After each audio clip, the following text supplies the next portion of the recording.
Hola, en este video vamos a analizar el tema del coeficiente de variación, una medida muy utilizada en diseño de experimentos y muy utilizada para efectos de evaluar la variabilidad de un conjunto. Y también vamos a aplicarlo en función del principio de cambio, que también es muy dado para efectos de aplicaciones experimentales o incluso no experimentales en materia de economía, ciencias económicas, ciencias empresariales, pero también podría ser aplicable a otras ciencias. En pantalla pueden observar ustedes las fórmulas que vamos a ocupar. Primeramente tendríamos acá el coeficiente de variación, que no es otra cosa que la desviación estándar entre el promedio. El promedio pues sabemos que se obtiene con la media simple, aritmética de un conjunto de datos, donde tomamos la sumatoria de la variable X y la dividimos entre el total de la población. Vamos a ocupar la varianza, que no es otra cosa que la sumatoria de cada X menos su promedio elevado al cuadrado entre el total de la población. Y finalmente tendríamos la desviación estándar, que básicamente hace referencia precisamente a la raíz cuadrada de esta varianza. Tenemos acá otra fórmula que vamos a ocupar, que es el principio de cambio, que básicamente señala aquello que es N2 menos N1 entre N1, donde N2 siempre va a ser el periodo más reciente y N1 va a ser el periodo anterior. Es importante señalar que estos datos deben estar dados a la misma unidad temporal, es decir, tienen que estar estandarizados. Aquí en pantalla ustedes pueden observar cómo tenemos 12 meses, los cuales están dados específicamente en meses, entonces podríamos trabajarlos. No podríamos aplicar el principio de cambio si esos datos estuvieran a tiempos diferentes. De esta fórmula podemos derivar entonces que puede aplicarse para cualquier unidad temporal siempre y cuando tanto el N2 como el N1 se encuentren al mismo tiempo. N2, N1 es una fórmula que se va moviendo en el tiempo y el dato que primeramente pasó a ser N2 para una serie temporal posterior pasa a ser el N1 y así sucesivamente hasta llegar a generar una línea de tendencia.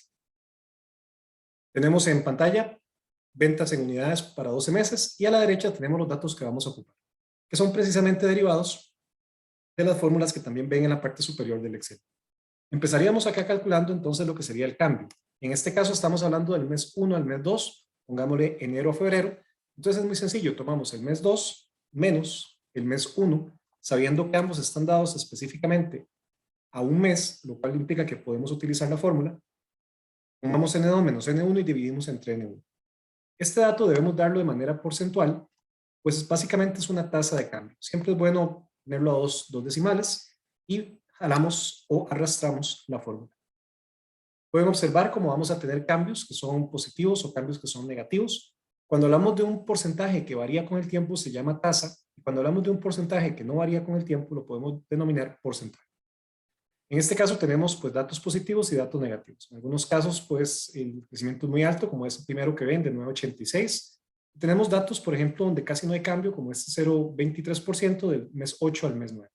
Los que dan negativos implican un decrecimiento, en este caso en las ventas. Con base en esto podemos proseguir con lo que serían los cálculos para efectos del coeficiente de variación, la proyección para el mes 13, así como el cambio promedio. Empezaríamos con el promedio, el cual podemos hacerlo manualmente sumando todos y dividiéndolo entre el total, en este caso 12, o bien podemos utilizar la fórmula o la función de promedio que usamos average en inglés o promedio en español. Marcamos la fórmula, escogemos los datos, en este caso tomaríamos las ventas y aceptamos. Tendríamos el promedio, básicamente un promedio simple del conjunto de datos que tenemos. Al trabajar un conjunto de datos de más de 5 observaciones, podemos decir que también es estacional, lo cual le da una confiabilidad un poco mayor a la calidad de la información que estamos trabajando. Podemos obtener la desviación estándar directamente o podemos irnos primero por la varianza. Si bien es cierto para el coeficiente en cuestión que estamos buscando, ocupamos la desviación estándar, no la varianza, siempre es bueno también obtener la varianza, la cual podríamos realizarla aplicando la fórmula paso a paso, o podríamos también utilizar la función de varianza de Excel. Vamos a buscarla por acá. En este caso es muy importante señalar que usamos la varianza poblacional. ¿Por qué razón? Porque estamos trabajando todo un conjunto de datos que para todos nuestros efectos es el total de la población que estamos evaluando. Damos OK y escogemos los datos directamente. Tendríamos la varianza, una varianza alta, lo cual implica pues el conjunto en efecto tendría una variabilidad de interés. La desviación estándar podemos calcularla ya sea la raíz cuadrada de ese dato o bien podemos también calcularla de manera directa con la función de desviación estándar. En inglés es Standard Deviation, .p quiere decir punto .p, nuevamente poblacional, porque estamos trabajando todo el conjunto. Escogemos la función, escogemos el conjunto de datos y le damos a aceptar a los datos para obtener la desviación.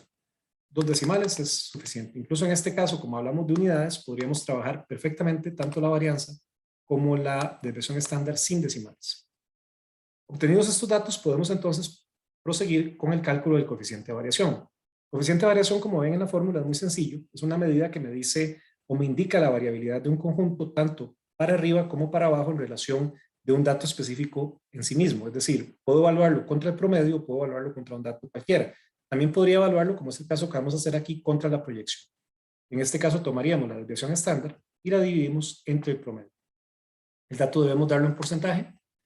Esto sería un porcentaje, no sería una tasa, porque básicamente es un porcentaje de variación, 4.14. Esto implica que el promedio del conjunto, o en este caso el promedio de las ventas, si bien es cierto es de 6.211 unidades por mes, puede variar para arriba o para abajo en 4.14%, lo cual le da un porcentaje de variabilidad pues, relativamente interesante, no tan alto como suele suceder cuando se habla de ventas, pero en este caso pareciera que es bastante aceptable. Sin embargo, al tomar en cuenta que este coeficiente puede ser para arriba o para abajo, debemos multiplicarlo por 2 para encontrar la variabilidad total del conjunto. La variabilidad total del conjunto la voy a poner aquí a la par, básicamente multiplicamos por 2 y esto me daría una variabilidad de 8.28%. Básicamente implica que puede variar, ahora sí, en términos generales, desde un dato inferior hasta un dato superior, precisamente en esa unidad porcentual. Obtenido el coeficiente de variación me indica la variabilidad del conjunto, podemos aplicarlo directamente a una proyección. Para calcular una proyección en el mes 13, en este caso primero ocuparía el promedio, pero ya no de las ventas, sino el promedio del cambio. Para estos efectos igual, nuevamente utilizamos la fórmula de promedio, simple, y escogemos las tasas de cambio que tenemos, positivas y negativas. Damos a aceptar y tendríamos acá el cambio promedio, 1.46. Es un cambio relativamente pequeño en relación a datos como el 986 que ven ahí, pero básicamente demuestra la media del conjunto. Con base en esto podemos calcular una proyección con un principio muy básico que se da en ciencias económicas y ciencias empresariales, que es el principio de agregación.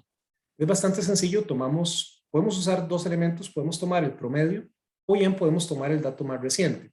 Como estamos hablando de una proyección, usualmente se toma el dato más reciente.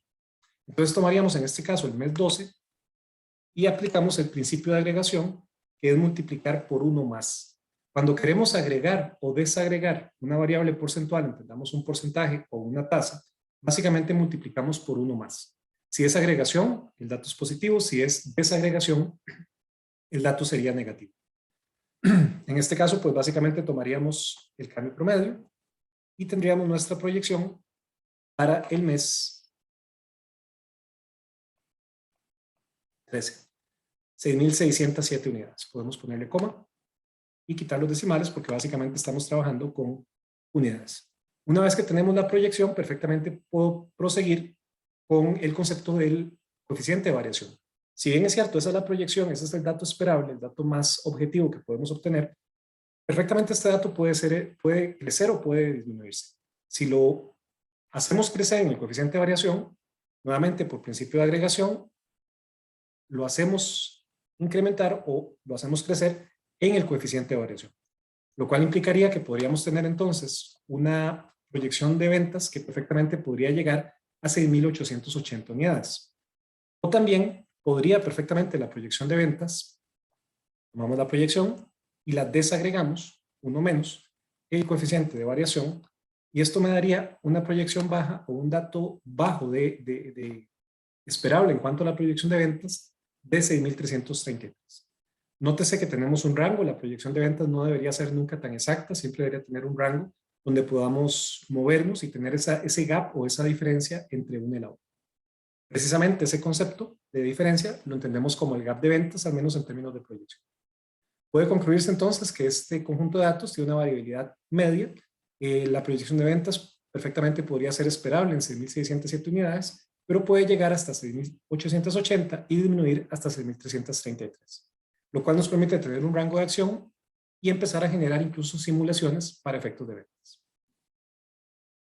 Esperando que haya sido de provecho. Muchas gracias.